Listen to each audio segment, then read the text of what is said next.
Archbishop Tutu, Mrs. Tutu, distinguished guests, ladies and gentlemen, let me begin by thanking the Desmond and Leah Tutu Legacy Foundation for giving me this opportunity of being here in South Africa and in Cape Town on the 85th birthday of my hero, Archbishop Desmond Tutu. I feel greatly honored and privileged to be able to share and participate in this event with you, an event that is associated with the name of Archbishop Desmond Tutu, who has not only been an inspiration for millions around the world, he has spoken truth to power, and he has also been the hope, the voice of hope for many living and suffering hardships in this very difficult and challenging world today. I don't know what else to say about him to all of you who are here for the love of him, and I share everyone's pride in him. As a human rights activist and defender, I can only say to the Archbishop, thank you for being there. When we who are struggling for the promotion and protection of human rights needed wisdom to chart out the right course to take up the difficult battle for achieving and realizing rights. Vice Chancellor, you spoke about the different issues that are emerging from strife and conflict around the world. The topic that I am speaking about is intricately linked with what you have said this evening. Contemporary threats to security go far beyond wars between states. Today, peace can no longer be associated only with the absence of war. Communities are besieged by violence in the name of religion, ethnicity, and rejection of diverse identities. Communal tensions have bred intolerance, hatred, and extremism that is destroying the values of humanity, values that had become cherished ideals of a world shaken by experiences of mass, flagrant, and systematic violations, such as those resulting from apartheid, all forms of racial discrimination, colonialism, or foreign domination and occupation. People's inability to recognize the merits of diversity has not only produced oppressive societies and divided nations, but has at the same time diminished the possibilities of finding a common interest in promoting peace to achieve the welfare of all. Internal armed conflict, terrorist campaigns, insurgencies, food crises, long-term political or economic instability have placed human security of vast populations in peril. Large-scale movement of people fleeing for their lives or escaping various forms of persecution is a continuing crisis that has direct link to social and political repression. The cumulative impact of these conditions is affecting global peace. The persistence of strife in many parts of the world is no longer only a matter of internal national concern. The consequences of long-drawn conflicts are encompassing a wider sphere of political and economic interests, making it more challenging than in the past to find acceptable solutions. At the same time, we are experiencing a decline in the quality of world leadership and a lack of political vision, will, or capacity amongst the leaders to address the causes of conflict. This collective failure to restore hope for peace and people's security has given more critical dimensions to the present-day crises. Indeed, Responses to conflicts and crises, whether political or economic, instead of restoring security, have themselves become part of the problem. This is apparent from situations that prevail in several parts of the world. In Asia and in Africa, for instance, several countries have emerged or are in the process of transition from authoritarian rule, armed conflict, or struggles for the right of self-determination. Many countries in both these regions have adopted national constitutions with strong guarantees for the protection of human rights.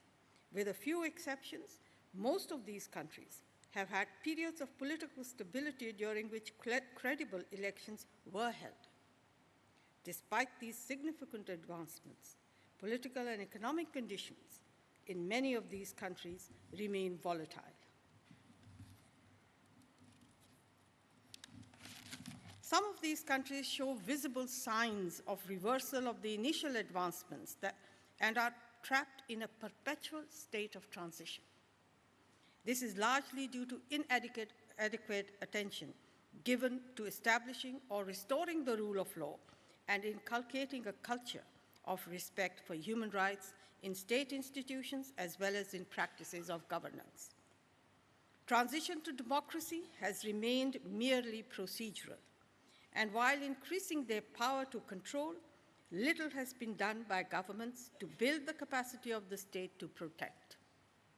These trends are creating conditions in which re-emergence of social, political, and economic crises have impeded prospects for sustainable democracy, respect for human rights, and the potential for development.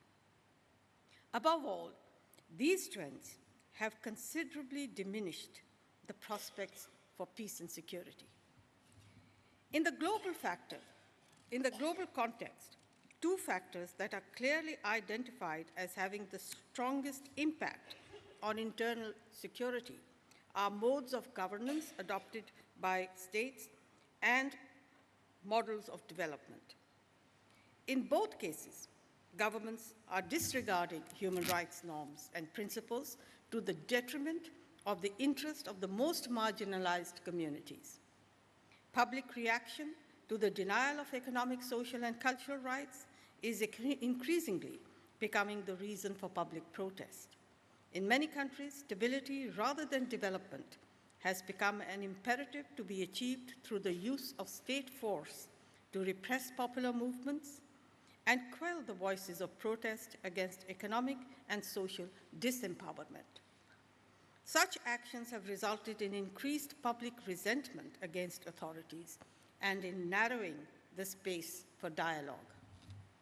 Flaws in the agenda for economic development pursued by many states are amply reflected in the growing poverty and social exclusion of large sectors of the population. Serious violations of economic, social, and cultural rights have become engraved in actions of the state. The affected populations find that in the current environment of globalization, their own governments are either unable or unwilling to redress the difficulties they confront. Exploitation of labor and depletion of the environment are some of the serious forms of violations resulting from the new economic arrangements. Indigenous populations are often particularly affected by such violations.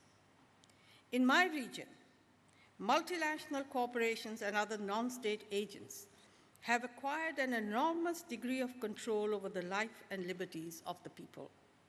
There are several examples where coercive power of the state has been used against communities and human rights defenders, at times at the instigation or pressure of powerful economic interests. Leaders of indigenous and other minority communities, leaders of the movements of the poor, environmental and anti-globalization activists, trade union leaders, and defenders of the rights of displaced persons, migrants, and refugees are increasingly being targeted. These trends could lead to a further increase in violations and a future crisis of human rights in that region. It is imperative to find approaches to economic development that secure people's social and cultural progress through means that do not create a conflict of interests between communities and become the basis of strife. The political conditions and the practices of governance adopted by states primarily determine the degree of risk and insecurity to which people in general, and some communities in particular, become exposed. An appreciable weakness in the rule of law has been observed in different countries where insufficient, not genuinely representative democracies prevail, with little or no scope for citizen participation and without accountability or transparency. At the same time, public institutions are increasingly being used to perpetuate and strengthen the interests of certain sectors. Institutions for policing and prosecution suffer from inefficiency and corruption, and the independence of the judiciaries is severely strained. Internal monitoring systems are either non-existent or have failed to enforce compliance with human rights norms in the practices or policies that are adopted by state institutions. Severe restrictions on the freedom of information, expression, and assembly imposed particularly in the name of religious ideology or the security or integrity of the state in many countries have limited the access to information or sites of violations, thereby frustrating attempts to monitor situations and to report violations. National security laws have been imposed in the severest forms in many countries of the world. In some countries, such laws are a permanent part of the domestic legal framework, which has weakened the effects of any guarantees of fundamental rights and adversely affected the efficacy of the mechanisms for their enforcement. In areas of conflict or political tension, emergency or special laws are imposed to suspend fundamental freedoms and to restrict recourse to civilian courts. The introduction of the exceptions to the rule, for example, through special legislation or security in general or against terrorism in particular, has affected the ability of national judicial systems to protect people from arbitrary actions. The climate created in the wake of countering terrorism has created instability without assuring security. Anti-terrorism measures have been adopted in environments charged with political conflict and, in many cases, under economic depression. Governments have used the current climate to abuse the enhanced powers gained in the campaign against terrorism to target political opposition, movements for self-determination, and those defending human rights. It is true that the menace of terrorism poses a serious threat to peace and security. Those striving for the rights of minorities or women, advancing the cause of religious tolerance and accommodation of ethnic or racial diversity, have been some of the first victims of terrorism and of different forms of extremism. These are the people who have also been in the front line to combat terrorism in order to preserve the norms of peace and democracy. The struggle of the human rights community against terrorism and extremism precedes even the events of the 11th of September 2001 in New York. It has long been a visible human rights activity in parts of the world where the roots of terrorism are the strongest. And I can give you several examples from Pakistan and Afghanistan. Yet it is these human rights defenders who have become the leading voices in pointing out that many of the measures to counter terrorism are eroding human rights norms and are insisting that peace and security can only be achieved in compliance with these standards. In this post-9/11 era, many states have avoided acknowledgement that an existing conflict has its roots in political or social claims of different sections of their population and the failure of the state to offer equitable solutions. They have characterized their response to all kinds of opposition as counterterrorism. This trend of deliberately miscasting the context of the conflict, the emergency, or the state of exception created for countering acts of terrorism now poses a threat to the rule of law and the respect for human rights. A perception that security imperatives justify deviation from recognized standards of human rights has been deliberately raised to condone these deviations. This has encouraged xenophobia, intolerance, and hatred in many societies. Other significant sources of conflict or tension are the politics of identity, greater difficulties in the management of pluralism and diversity, increasing poverty, and a diminishing role of the state in providing social security. The situation of women in many countries of the world is of particular concern. Their rights are violated in the name of religion and culture, and they become particularly vulnerable to prejudice, to exclusion, and to public repudiation, not only by state forces, but by a variety of social actors as well. Ladies and gentlemen, when societies fail to challenge the misconceived idea of a trade-off between security and human rights, most often they get neither. And minorities and other vulnerable groups pay the price.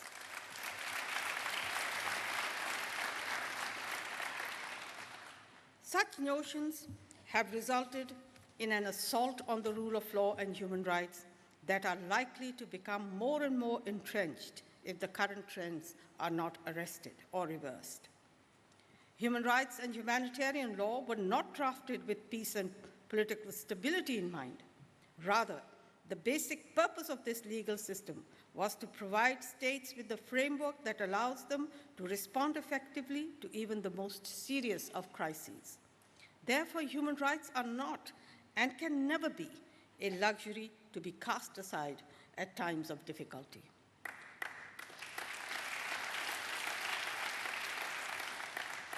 International law is the foundation that will help states respond effectively to whatever difficulties arise, including civil strife, armed insurgency, and terrorism. Preservation of peace and security is a core objective of the Charter of the United Nations. The implementation and respect of fundamental rights is another core objective, as initially reflected in the Charter and then laid down more precisely in the Universal Declaration of Human Rights. History has eloquently illustrated how closely linked these two objectives are. Human rights violations are almost always the underlying cause or the consequence of deterioration in peace and security. Bringing an end to armed conflict and restoring peace and security typically require progress in addressing ongoing human rights violations and ending impunity for past violations.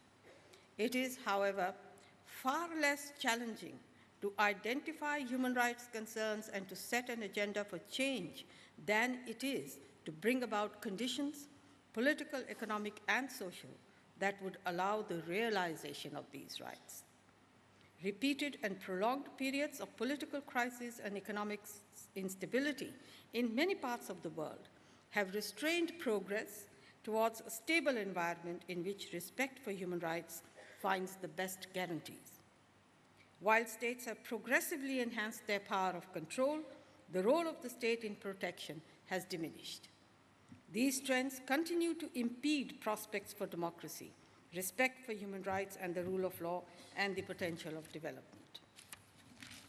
An intelligent and creative choice of national and international mechanisms is now vital, not only to strengthen democracy and the rule of law, but also to effectively counter trends that pose a threat to these prospects, such as extremism and intolerance.